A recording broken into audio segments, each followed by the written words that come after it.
السلام عليكم ورحمة الله وبركاته. نتمنى حبيباتي يلقاكم الفيديو تاعي بخير وعلى خير وبصحة جيدة يا رب العالمين.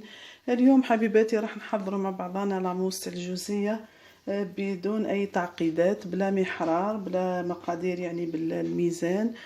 نبدأ على بركة الله. عندنا 2 بيض، عندنا كأس عسل المرجان، من الأحسن أنه يكون عسل المرجان. يعني العلبة تاع 500 غرام، تنقصي منها تعملي أكثر من النصف شوية. عندنا هنا اختياري ملعقة مشي معمرة مليح جلوكوز. نبدو بياض البيض نعملوا له رشة ملح، نطلعوه شوية حتى يولي لنا كيما الثلج.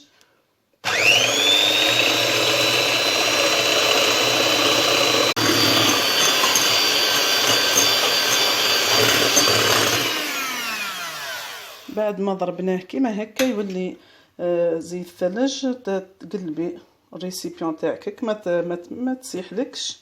يعني المرحله هذه نحطوها على جنب. نجيبو كأس تاع العسل تاعنا. هنا هي اصل الجوزيه باللاموس تاع الجوزيه بالعسل الحر، مي يعني الواحد يعمل بامكانياته.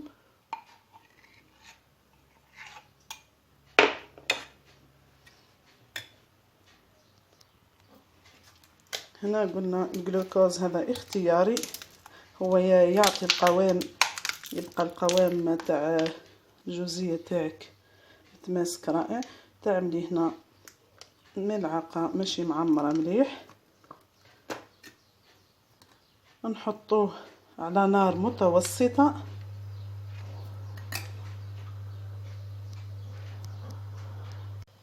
نحطوه على نار متوسطة، ما تكونش قوية ياسر وما تكونش ناقصة، ونحركوه. يعني قلنا هنا بلا ما تستعملي ترمومتر،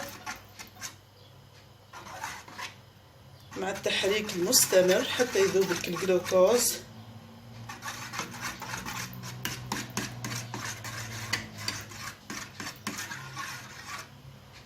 انا ما حبيتش نقطع الفيديو باه تشوفي القوام اللي لازم تتحصلي عليه.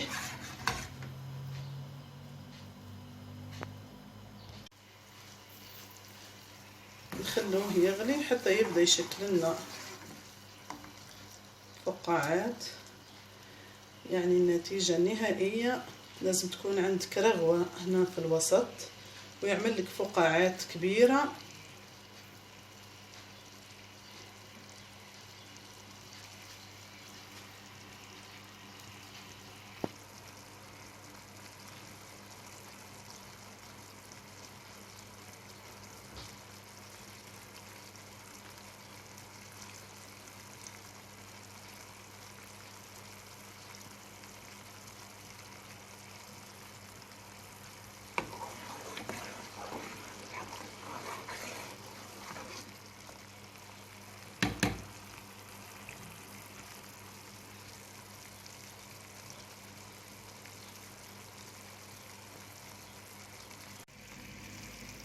كما كنت قلت بهذا الشكل تعمل هنا فقاعات كبيرة، والرغوة هذه في الوسط هنا يكون ديجا السيرو تاعك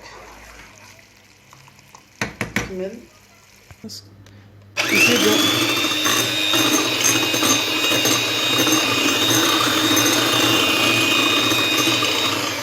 هنا زدنا طلعناه شوي، لانه هنا السر في نجاحها لازمتلك تصبي السيرو تاعك على شكل خيط تدريجيا مع التحريك المستمر. هنا دور العسل الساخن هذا باه يطيب لك بياض البيض تاعك.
قطعتش الفيديو باه تشوفوا تدريجيا يعني كيفاه نبقوا نضربوا فيها. انا تحب تطلع تضربيها مليح مده يعني حتى تتحصلي على قلنا حتى تتحصلي على لونها يبدا لامع وتكون طالعه مليح. كي تعملي كيما هكا تلقي اللسان هكا كيما نقولوا لسان هكا خارج منها. نكمل نضربها مليح ونرجع لكم. كملت كما تشوفوا لاموس تاعنا لا كولير تاعها رائعه لماعه، قوامها ثقيل بهذا الشكل. يعني هنا وقت تحبسي عليها خفق كي تظلي تحركي في الباتور تلقي روحك تحركي فيه بصعوبه يعني تحسي بحاجه ثقيله. نجيبوا كميه من الجوز هنا يعني كل واحد والكميه اللي عنده ولا اللي بإمكانه يعملها. هنا نكسروه فيها، طعمها رائع وحلاوتها ثاني متجانسة ما تجيش حلوة ياسر بالرغم من اللي فيها يعني كمية كبيرة تاع عسل. نفتفتوا فيها الجوز تاعنا كامل، نحطوها في بوشادوي، نزينوها في الكؤوس. هنا تجي رائعة كحشو للحلويات. نتمنى تجربوها، متأكدة راح تعجبكم. يعني هنا طريقة بلا ميزان، كاين اللي ما عندهاش الميزان باه تقيل، كاين اللي ما عندهاش ترمومتر. يعني طريقة سهلة جدا.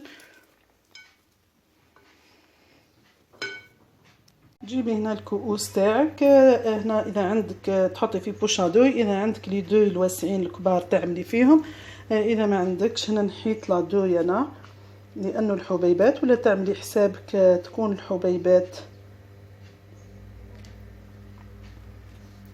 الحبيبات صغيرة.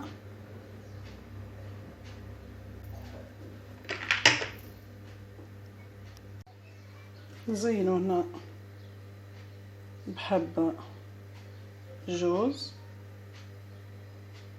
هنا عندي كرز، يعني التزيين اختياري.